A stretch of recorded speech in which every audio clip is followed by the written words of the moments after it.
The Power of Light, presented by Science at NASA. Crew members on the International Space Station, or ISS, can experience sunrises and sunsets in rapid succession, about 16 sunsets per day because the space station circles Earth once every 90 minutes. Most people function regularly on a 24-hour cycle known as a circadian rhythm.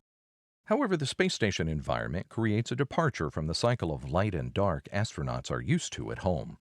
A high workload, the need to work night shifts, the excitement of spaceflight, plus the unusual environment can disrupt astronauts' circadian clocks.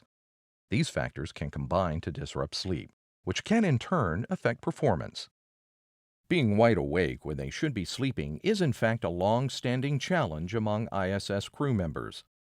Studies of astronauts who flew between 2001 and 2011 on the Space Shuttle and 2006 through 2011 on the space station showed that astronauts slept considerably less in space than they did on Earth.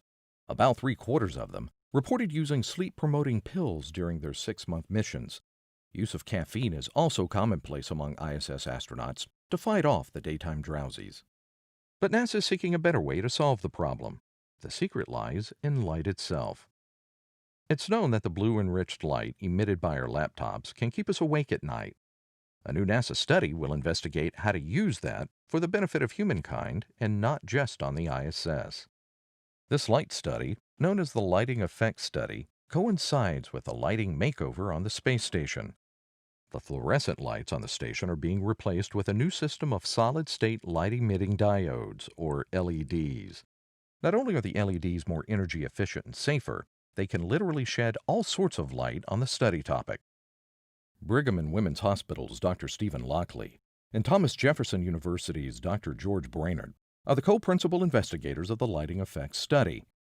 Lockley explains, light has a number of effects on our sleep and circadian rhythms, is a natural stimulant, and can improve alertness and performance and also help reset the 24-hour clock when it gets out of sync. The human eye contains a light-sensitive protein called melanopsin, different from the rods and cones that we use to see, which detects light in the eye and mediates these effects. Melanopsin is most sensitive to short wavelength blue light, and so by increasing or decreasing the proportion of these blue wavelengths in white light, we can enhance alertness or promote sleep respectively.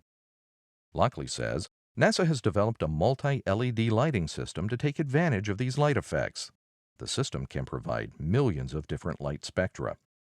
We're not making the ISS into a disco, but we are going to use 3 different light settings.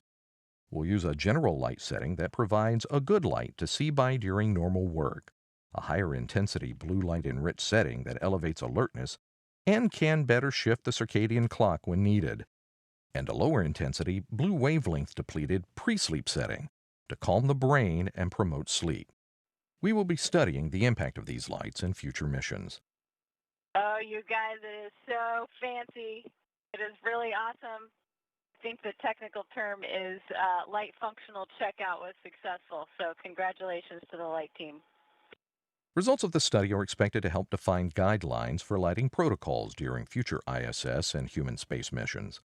Study results should make it clear exactly when and how to use these various settings of light intensity and spectrum. These results could also lead to Earth-based benefits, such as helping manage sleep patterns for shift workers, or even developing treatments for sleep disorders or jet lag. For more from the International Space Station, visit www.nasa.gov/station.